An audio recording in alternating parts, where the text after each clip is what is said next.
We're just going to wait a couple minutes to let everybody log on right now. It is exactly 12 o'clock, and I am so excited because we have Unplug famous Shannon Algeo with us today.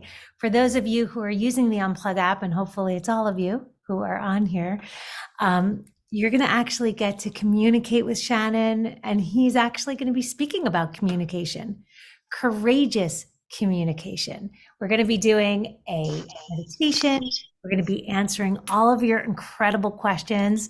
I can't say we're going to answer all of them because there's so many, but some of the ones we're going to hit. And before we get into it, I want to kind of talk about Shannon a little bit. If those of you can mute your audio right now for a sec. Shannon, I met at Unplug Meditation, and he used to teach live classes here, and his classes would get so packed. Shannon is the author of Trust Your Truth. He's a psychotherapist, and he's a phenomenal teacher who has taught not only on our platform, but we've beamed him out to over 1 million people on the Beachbody On Demand platform. So Shannon is definitely someone who knows how to help people feel blessed, not stressed. And that's one of my favorite meditations that he's done on the Unplug app. I'm going to kind of show my screen real quick as we let people get on so you can see some of Shannon's meditations on the Unplug app. So we've got morning intention. Let's do this. Hocus pocus. It's a new day. Inner radiance. Experience awe. Shannon can even get you back to sleep, have you feel restored, blessed, not stressed, have you discover your career, give you the gift of presence, revitalize. You can even romance yourself. Flourish, supercharge, let go of ego, tap into your prosperity, replenish yourself, and manifest your dreams. And that's just a few of the things that he does. So without further ado, it's now 2 minutes after the hour, and I would like to introduce you to Shannon Algeo. Hi, Shannon. Hi, Susie. Hello, everyone. Thank you so much for having me. It's such an honor to be here and to be with all of you. Thank you for everyone who's joining live, people who are watching on the app in the future. Hello. Yeah, thanks for having me.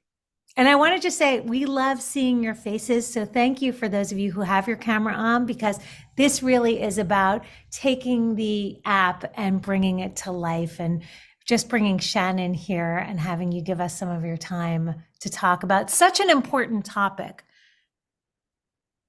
Courageous communication with kindness, truth, compassion, and clarity.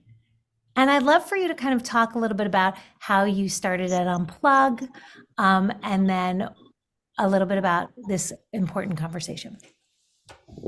Yeah, gosh, it was like years ago. I remember I attended one of Cassandra Bodzak's full moon classes or new moon classes, one of her moon classes. And I was like, oh my gosh, this space is so amazing in Santa Monica. I would love to teach here. And then, Susie, you and I got connected, and I was doing the restorative aromatherapy meditation classes for a while in Santa Monica, and also the West Hollywood studio while that was open, which was so special. Um, and yeah, honestly, it was like such a pleasure and a privilege and an honor to be able to teach and facilitate in a room with people regulating our nervous systems, lying down, resting, and just having a big, beautiful exhale. And I just love the Unplug studio space and the community that gets to be created in person. And then how you've created this community online as well for people to regulate their nervous systems. It's just something I've been thinking about so much lately. How the state of our nervous systems, how the state of my nervous system can actually impact the regulation and state of someone else's nervous system, which I think is so powerful as we move into talking about relationships and how we impact one another and how we can communicate with one another effectively and fiercely and kindly, which can be a challenge to navigate. How do I hold my boundaries and and really make sure that my message gets heard, but also make sure that my message gets heard in a way that doesn't ideally activate the reactivity or defensive system of our partner or whoever it is that we're wanting to communicate with. So yeah, I'm excited to talk about this today, to not just talk about it today, but to practice it today, to embody it. We're going to do a short meditation here just in a moment. But yeah, Susie, do you have anything else that you wanted to say or touch on before we go into the meditation practice? Well, yes, I would love to kind of start about the 4 traps of ineffective communication and kind of start about what it looks like when we don't stop, pause, and breathe, and we communicate from a heated place, and your 4 traps and how to solve that with, takeaway tips for all of our audience. Yeah, yeah. Well, I was reflecting on this. I was like, what are the things that I notice for myself or in people that I'm supporting or in communication with? What are the things that stop us from communicating effectively and communicating from our hearts, communicating clearly, and getting the message across in a way that is effective? And so some of the things that I was thinking about are the following. So as you're listening to these, just notice if you can relate, or if you have any other ideas of your own that come up. But some that I was thinking of are these 4. So one of them is, I don't want to hurt their feelings. So that's a trap, right? I'm not going to actually communicate what it is that I have to say. I'm not going to actually communicate it how it is that I really feel because I don't want to hurt their feelings. And this can create a barrier that actually distances us from the people that we want to be closer to, paradoxically. So that's one. I don't want to hurt their feelings. Another one is, I don't know what I want. I don't know what I want. I don't want to say anything because I'm not sure.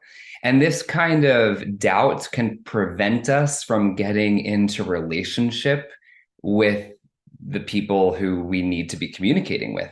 So sometimes we have to figure out what we want, or sometimes we even have to step into relationship and step into conversations not knowing what we want.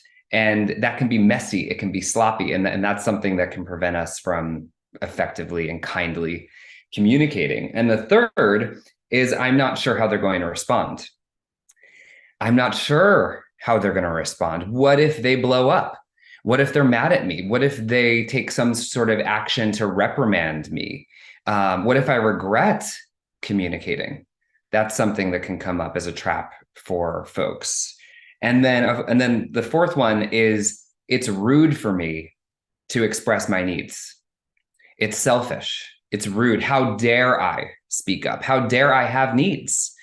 And I know that that's something that can be a trap for a lot of people. So yeah, I'm wondering, as you're listening to these traps, is there anything that resonates with you? What is getting in the way of you communicating effectively? Is there something that is alive for you in your life right now that you know is the area that you want to focus on in this session? Is there a predominant relationship, a predominant issue, something that has been brewing or stewing in you that actually could use some attention? My hope is that this session can provide some clarity, some empowerment, some softening, and maybe even some action for you around these topics. What are some techniques to override the current top 4 that you hear about most often?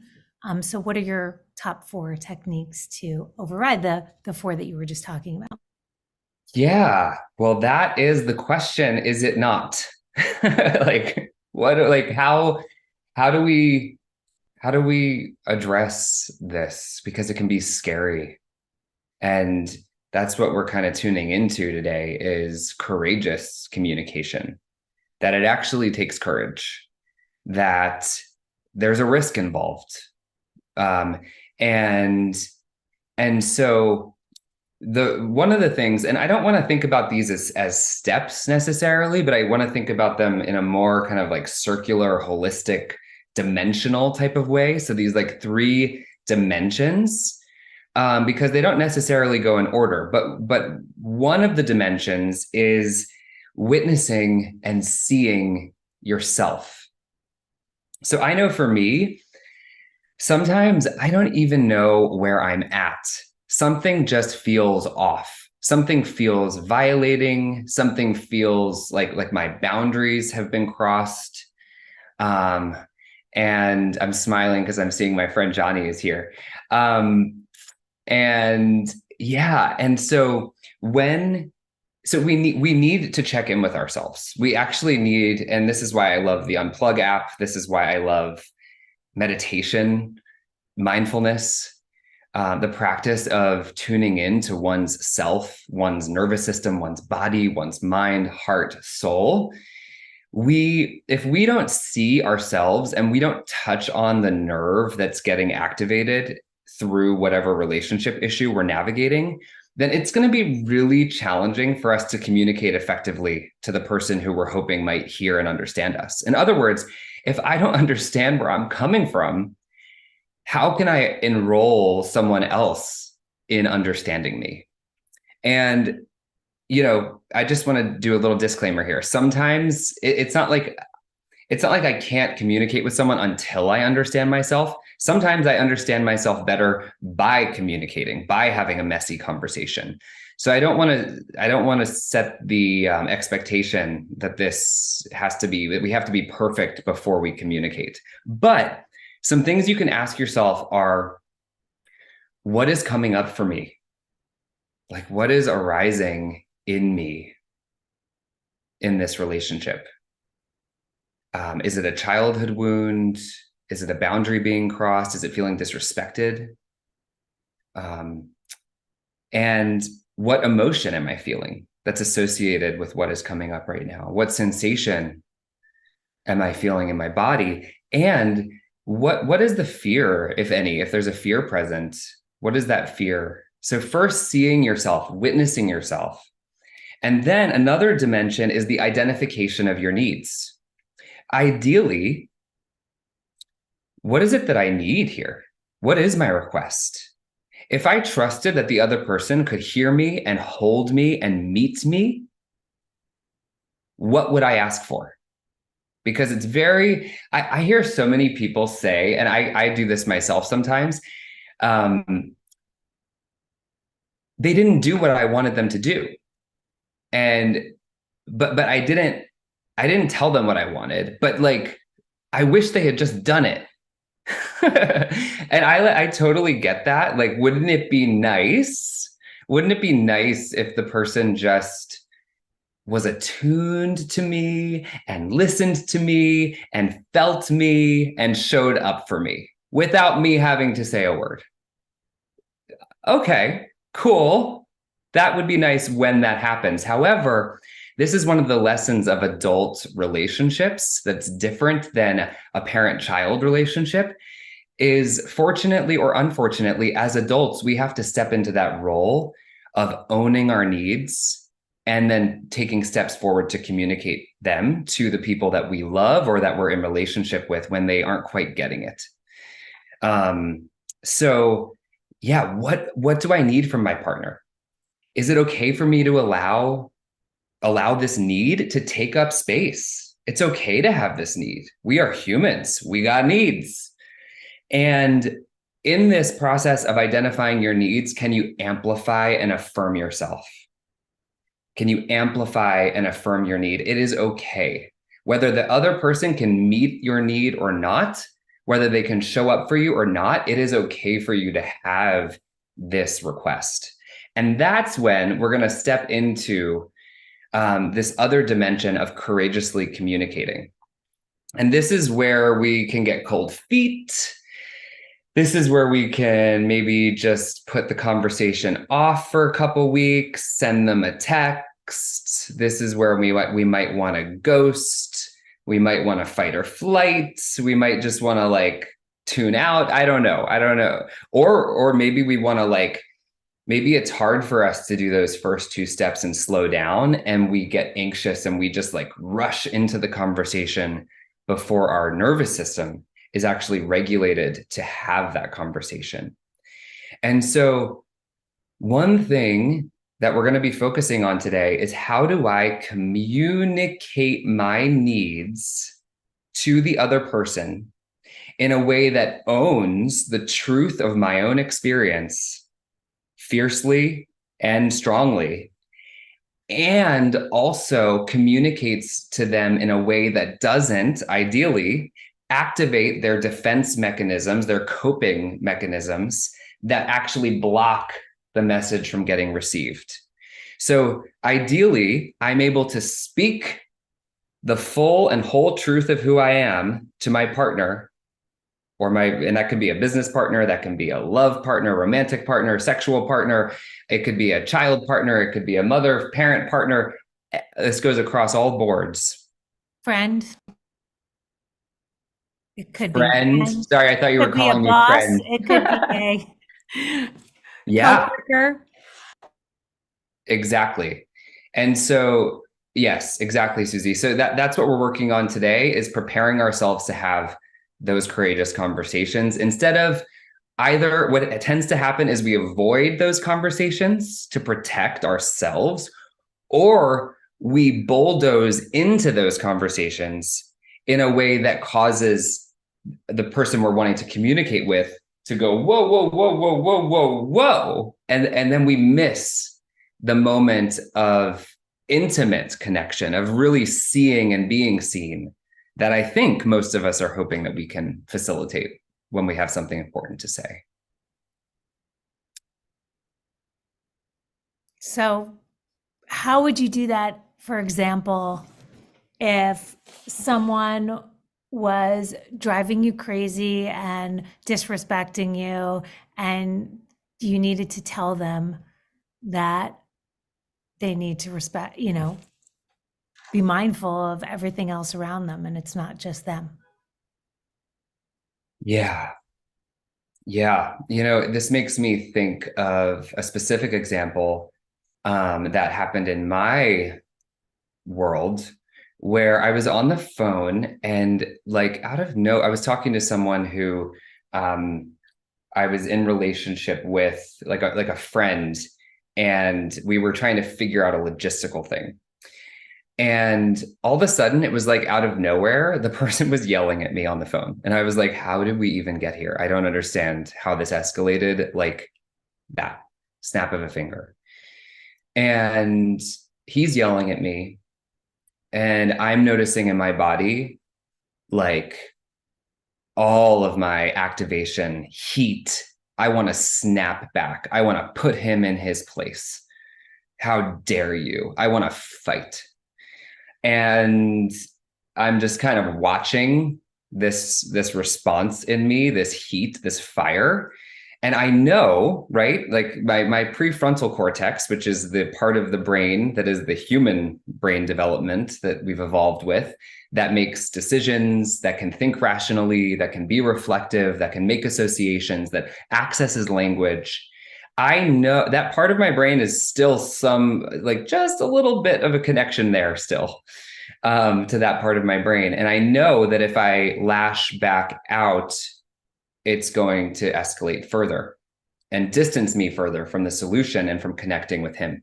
So I take a deep breath and I just say, you know what? I say this person's name, and I say, the way that you are speaking to me right now is not working for me. And we are both better than this conversation. And so the tool here, when someone else is that dysregulated, nothing good can happen until there's more regulation. And so it's like an emergency. Like you wouldn't focus on whitening someone's teeth if their arm is bleeding. Like you're like, well, whiten your teeth later, sweetheart. Right now we have to fix your arm. So when there is that level of emergency and dysregulation, 100% of the attention has to go towards regulation. So the way he responded to that was, thank you so much I'm sorry. I was getting way out of hand. Thank you for bringing me back. Let's take a pause and have this conversation later. And I felt my whole system go, ooh, like come down, feet on the ground. Okay. Okay. I feel a little bit more okay now. So it's put simply, Susie, I think the answer to that question is when things are really activated, we have to slow down. We have to, if we can, we have to invite the other person to slow down with us. And if they can't, and we can't achieve that together, then it is perfectly okay. It is 100% necessary to take a pause. And I mean, my method of if you're in a physical space with someone, go on that walk, get your feet in some grass in the yard, go to a park, get out in nature, and just take care of your sweet nervous system because it can be really scary when we get like super activated like that. That is just such a great soundbite. We are so much better than this conversation. And let's just take a pause. And it really surprised me how open he was to that. You know, I said, the way you are speaking to me right now is not working for me. And we are both better than this conversation. So I kind of set my boundary with him, like, whoa, dude. But I also acknowledge like I'm not showing up the way I want to right now either. We could do better. Beautiful. Maybe we can try a little meditation to be a little more, confident and courageous in our communication. Yes, I love that. Um, yeah. So I want to just invite everyone who's here to take a moment for yourself. And this is going to be like 5 minutes or less. So it's going to be a pretty short practice, but a potent way just to tune in to where is this conversation landing personally for you right now. And so I just want to invite everyone, if you're holding your phone and you can, maybe place your phone down. Um, so yeah, you can still listen to my voice, but just to be able to take a moment internally, if you can, close your eyes. But if you're moving around or you're driving or you're walking, just begin to notice your body. And if you can close your eyes, go ahead and close your eyes and invite the awareness to move inside. Let's take a deep breath together through the nose. And exhale, take a sigh out the mouth. Inhale through the nose, receiving the breath. And exhaling, sighing out the mouth. Inhale, receive the breath. And exhale, soften, let go, release. And just noticing in your body, is there any tension that you're holding? Is there any constriction that might be able, just for a few moments, to get a little bit of breath, of space, of softening, of release? Maybe releasing your jaw, your shoulders, letting the elbows be heavy, letting the breath move towards the belly button, letting the soles of the feet relax. So in whatever way is possible for you, just inviting in an ounce, a dose, an inch, a bit, a slice of ease.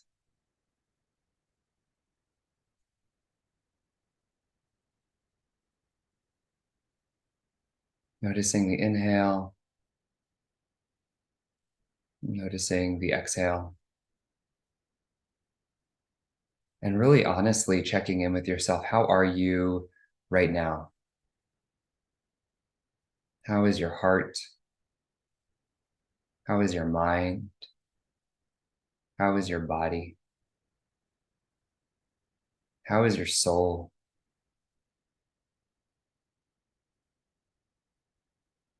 Can you just check in, tune in to witnessing, acknowledging, seeing your internal state?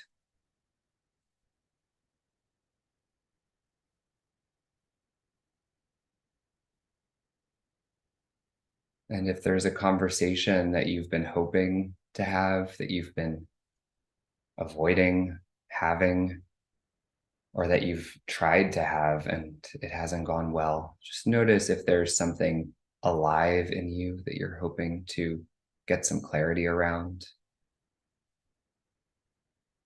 some inner peace, some relational healing.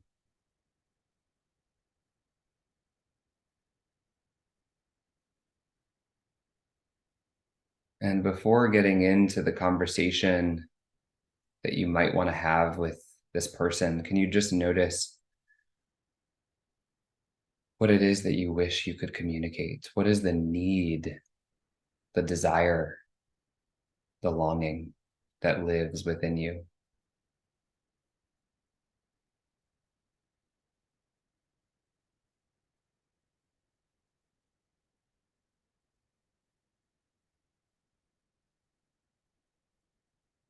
Maybe it lives as I wish I could say, I wish they would know, I wish they could understand. And just notice where in your body this need resides. Is it in the chest, in the gut, shoulders, the throat?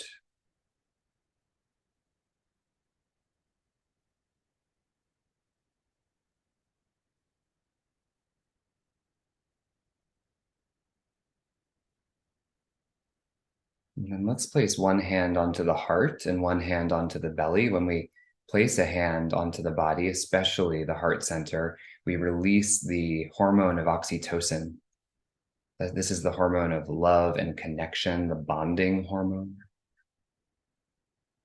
So just take a couple of deep breaths into your hands. We can't always control how a person responds, but we can put thought into and intention into and action into how we show up. So just remembering how your power resides in your ability to tune into what is alive within you, what you need, and how you want to show up.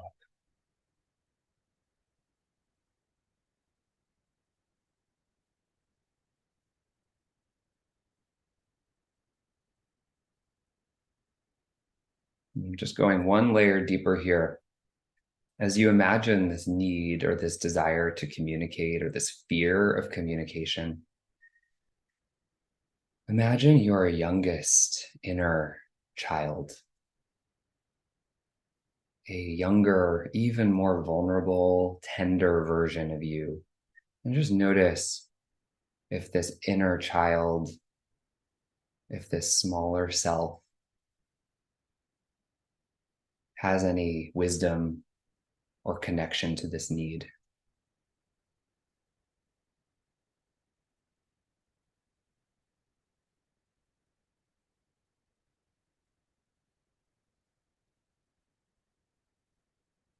And perhaps imagine holding, acknowledging, offering some love and care, some attention to this inner self, this inner child, this vulnerability, this tender self.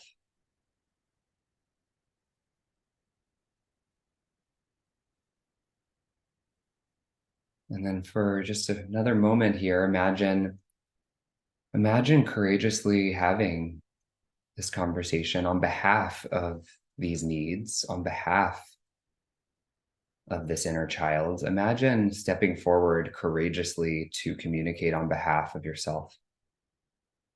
Notice what that brings up for you, just thinking about how that conversation might unfold, how it could go well, or how it could perhaps cause some tension or dissonance.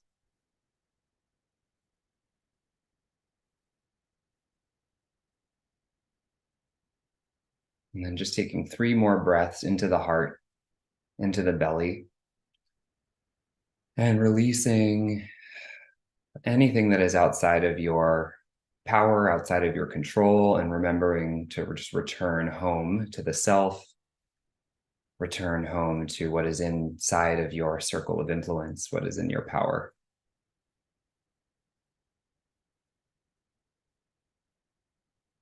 When you're ready, you can let the eyes open, just welcome yourself back. Notice what you see. Notice how you feel right now. Welcome back to the room. Thank you, Shannon. It's interesting when you want to have a courageous conversation to pause before you have it. And I really liked how you had us take the time to understand what our feelings were. Another interesting way to look at it is to actually play the conversation out in your head with the best possible outcome of how you would like to see it unfold. And then once you do that, it actually will more likely unfold that way. When we take the time, like an athlete does, before they play tennis or before they do any sport, to consciously see the whole thing unfold before and think about the different ways or different things that could potentially come up if it's an important conversation. Would you agree with that? Yes, yes. I love that you are naming that piece of it, Susie, because so often our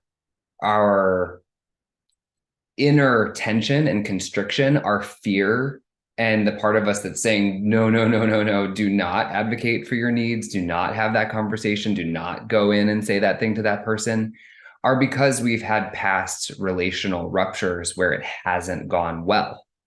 And so we learned, maybe when we were really young or maybe in an adult relationship, we learned that when we advocate for ourselves, it can go really poorly. And so what we actually need to do is exactly what you're saying, which is imagine that conversation going well. And, because I'm a therapist, I focus so much on this with my clients and in the work that I do is who is a safe person who you can practice having tough conversations with. I've had some tough conversations with my therapists, and that's because I trusted that I could have a new experience of conflict, of healthy conflict. Healthy conflict is when there's a rub between me and someone else, and it can actually have a positive, beneficial, healing, solution-oriented outcome. And so part of that is imagining the conversation going well. And part of that is also practice having, some tough conversations with the people who you feel safe having tough conversations with before going to the person in your life who's like the hardest person to communicate with, because that can help us build our understanding of our experiential understanding of our needs being met in relationship. It's like starting small, right? Like start with something that you can manage in a way. I'm smiling because it's reminding me of this movie, which is my all-time favorite movie, called Defending Your Life with Albert Brooks. I don't know if you've ever seen it, but in that movie, he practices asking for a raise to his boss. Ooh. And he practices with his wife, and he goes over it and over it. And his wife says, yes, I'll give you the raise. And then he goes in and he actually does it, and, doesn't go out the way that he expected it to. And that shows up for him after, when he dies and he's looking back at his life. And, when you defend your life, it's really, you're defending yourself against fear. And it's just, it's an interesting movie. So anyway, I highly recommend that. So that was amazing. We have so many questions, Shannon, and I really would love to be able to get through some of those in a succinct way, so we can really give our audience some takeaway tips for having these conversations that might be a little bit more difficult. Mm-hmm. One of the questions is and for those of you who are on this call, please feel free to put your questions as well in the chat so we can add them in. Is honesty always the best policy?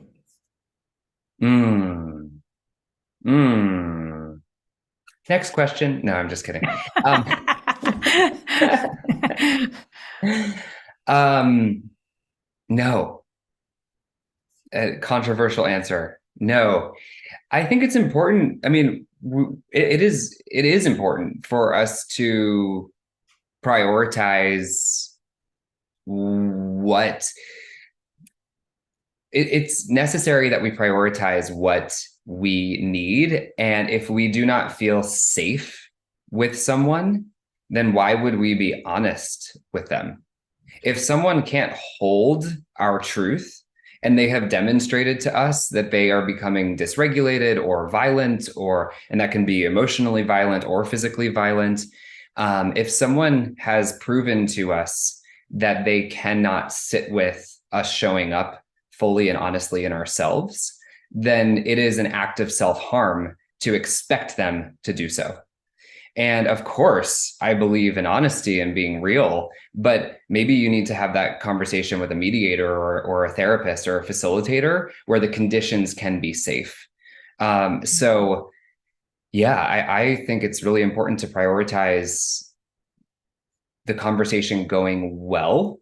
And if there's a situation in which someone's going to become so dysregulated, or the last time you tried to have the conversation, they became so dysregulated in when you were honest that the conversation spiraled out, then yeah, no. No, thank you. Next question is, how can you be kind and honest to someone who isn't being kind and honest to you? Yeah. Hmm. Just sitting with that question for a moment. I think it's important to, I mean, here's the thing. If we're in relationship, then we're moving out of the self to connect with another, which means that it's not all about us. I think this is like the flip side to this. The other side of the coin is like, it's not all about you, sweetheart. Meaning, like, part of my adult responsibility in tending to the reality of how can this conversation go well is understanding my partner's limitations, understanding their triggers, and seeing them in their defensiveness or in their anxiety or in their fear, and not deprioritizing my own needs, but not only prioritizing my own needs. So this is where like the relational work gets real, is like, how can we have this conversation go well for both of us? And that's going to mean both honoring what I need and what the other person needs. So the reason I'm answering this way is that if they're not being kind, then there's something that's not being communicated, or something that's not being acknowledged, or something that's not being seen. So, I mean, of course, there's a certain level of disrespect that anyone should be like, okay, I've had enough and I'm not participating in this conversation any further, period. Thank you. But there's also developing some level of self-protection to know the way that this person is reacting to me is actually not about me, and they're activated right now. So let me see if it's possible to witness them in their experience and see if that softens us a bit. So yeah, like, and you can check in with yourself. Do I have the capacity to care for this person and what they need right now? And if I don't, I could say, you know what? I don't think I can really do this today. And I really want to show up for you. And I really see that this conversation is really challenging for you. And I think what's going to be best is for us to take a break and commit to stepping back into this conversation when I have the capacity to really listen. And that moment is not right now. I wish it was. I'm sorry, it's not. Let's take a break. That's great. This is kind of niche, but it could apply to all sorts of things.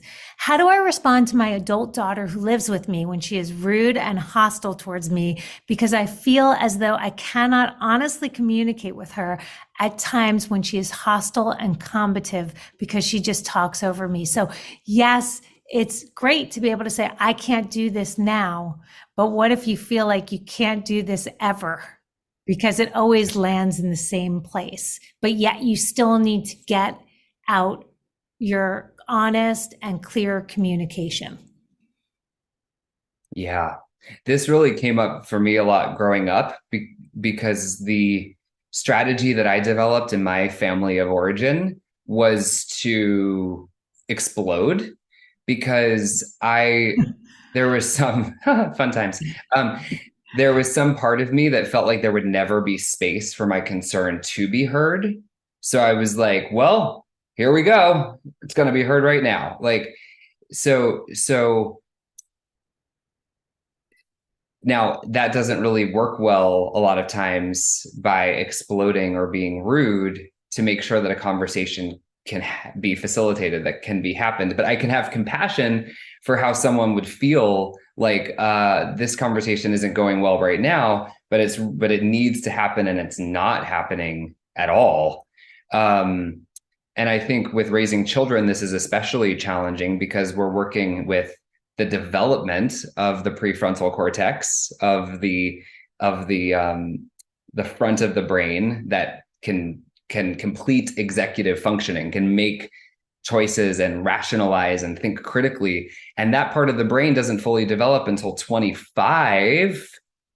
And so I would say to a parent, and I have so much compassion for parents because I feel like this is like a whole other level of deep spiritual, mental, and emotional work, is to notice what is getting activated in you when you are being disrespected by your child, and to not act out of that place of hurt, because sometimes children can do or say things that are hurtful.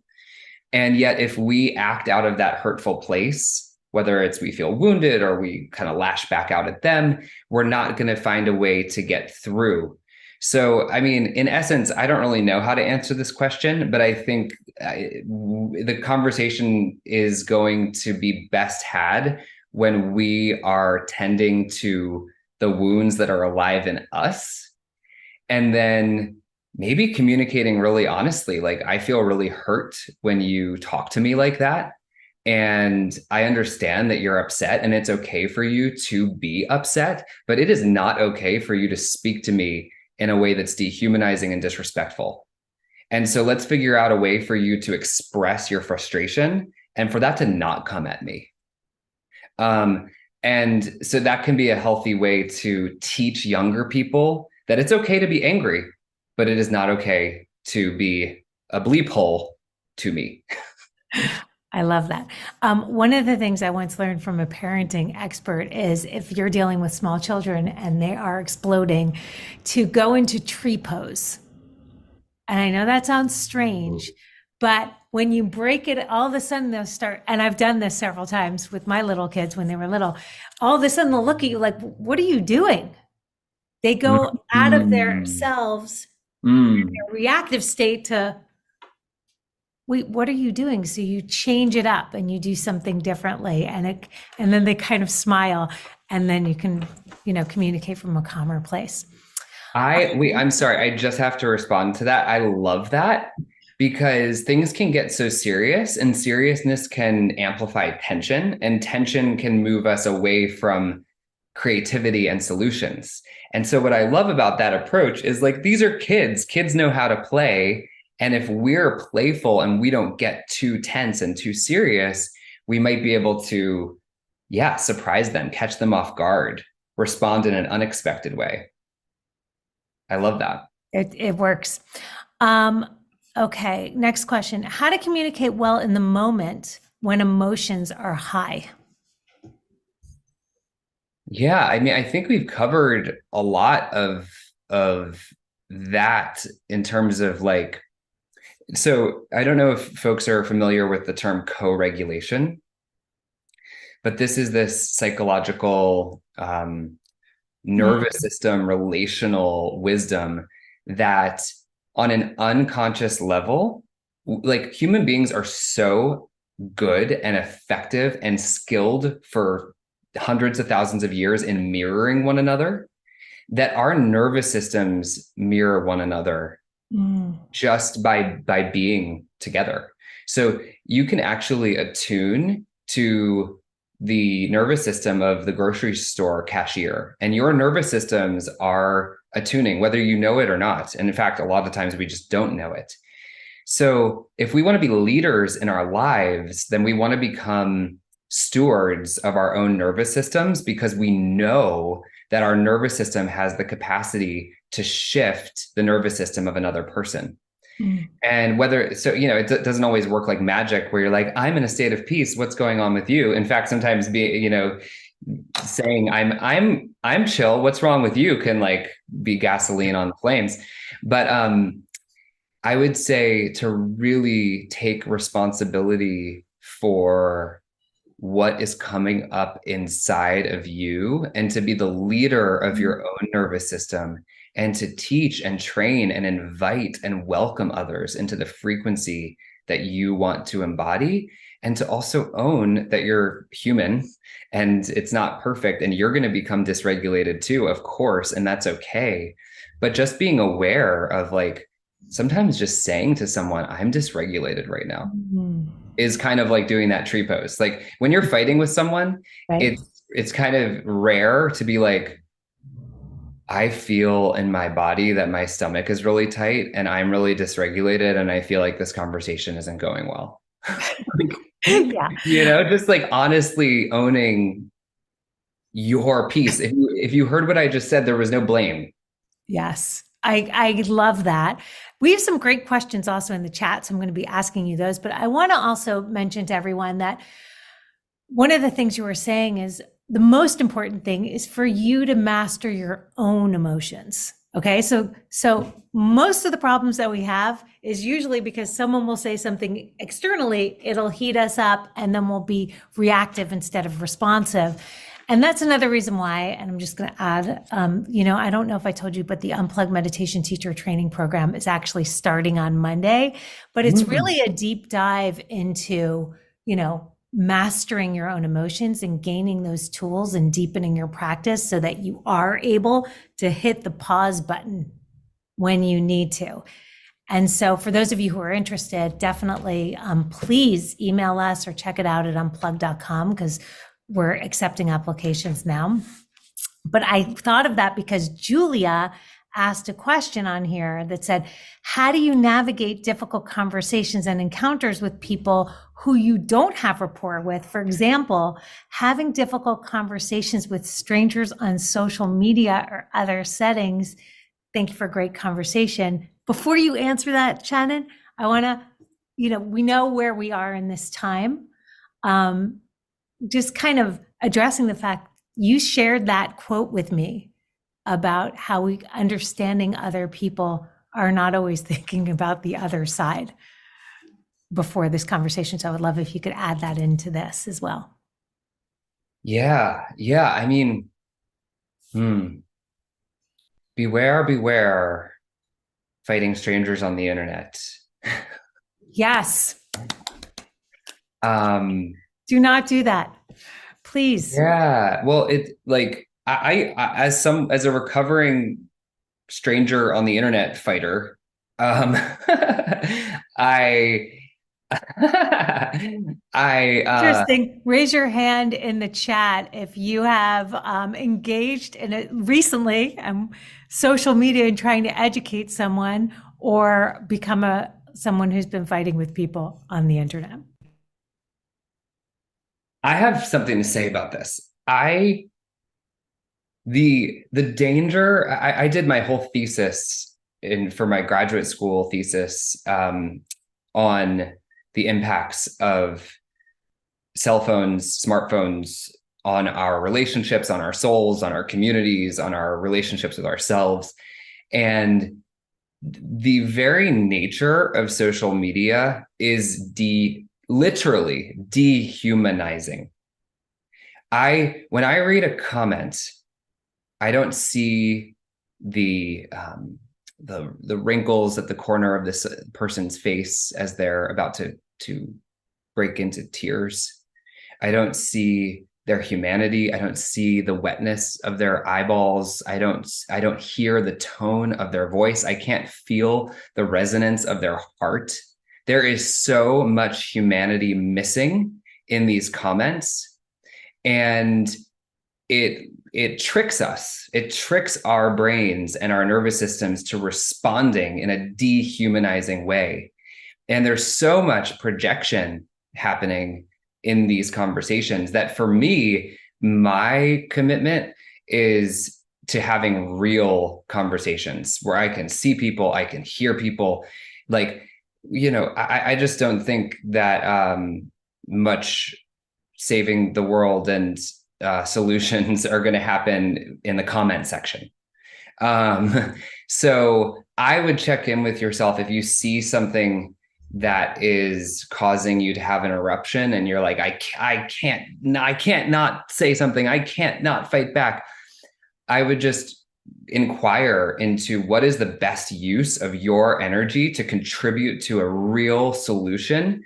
And to me, that's like working together. It's having conversations with people who we are invested in relationships, people who we know or who want to know us. And then, Susie, I think what you were alluding to, and please correct me if I'm wrong, is the Esther Perel quote. Yes. Yeah, Esther Perel or Esther Perel. She put out a statement that that suggested a whole bunch of things in terms of engaging with the conflict of the world and things going on in society and in relationships.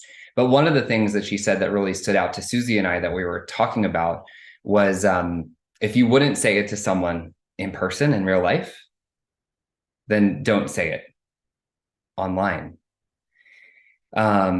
Which is, can be difficult, but I think it's such an important thing to check in on. Like, would I show up this way if this was a real relationship, if this was a real conversation? Notice how even the way I'm saying real conversation, there's something unreal about these conversations online. And I'm not saying we shouldn't be active, but I think there's something to be said for being active in our bodies and in our communities and in our real relationships that has real impact. I love that, Shannon. I know that we're kind of running out of time, but I want to answer one more question and then we'll kind of wrap it up. And I would love to also meet all of you because the beauty of this conversation is that you actually you are faces, you're human, and we want to have a human experience together as a community. Someone asked in a direct message, so I won't say their name, how do you manage feeling lonely when it feels like everyone around you are too busy and expressing your emotions feels like you're being a burden?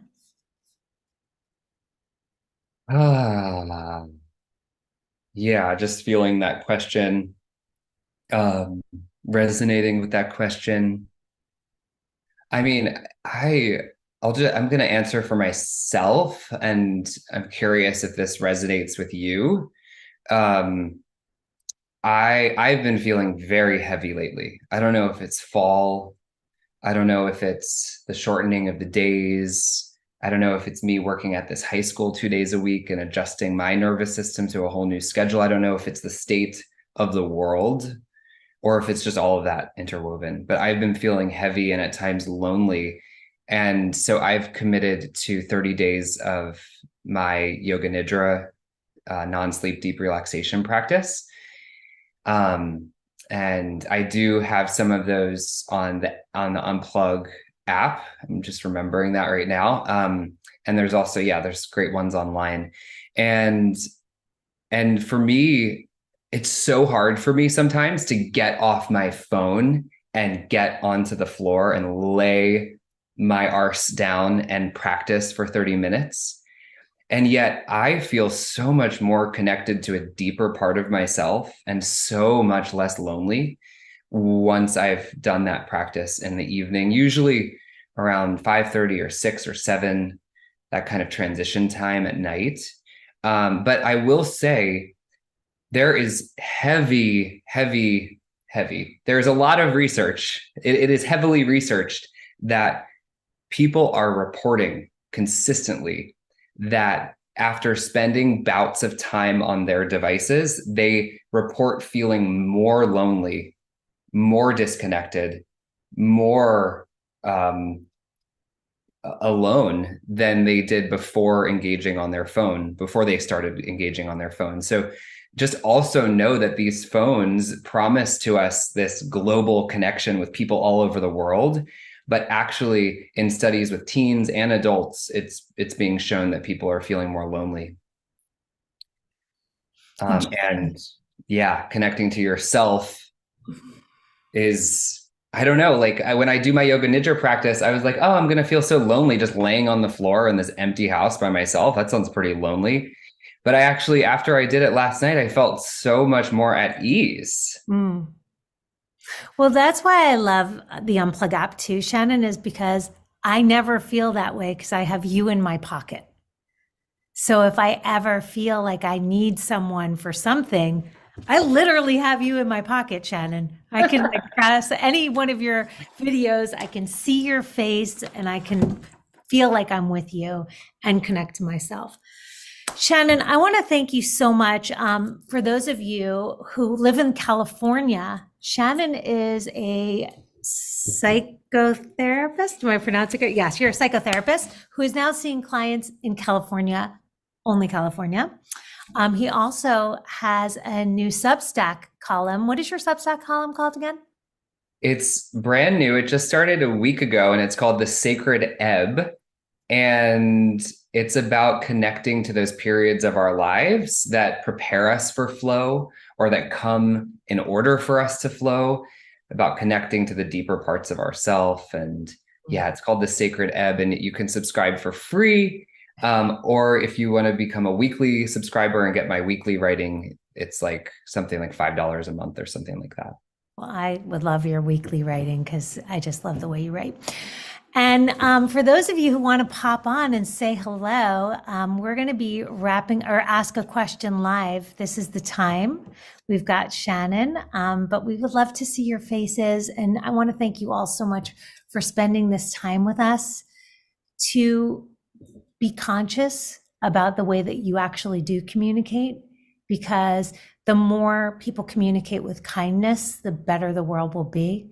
The more people meditate, the better the world will be. I want to thank you all so much for being on this call with Shannon.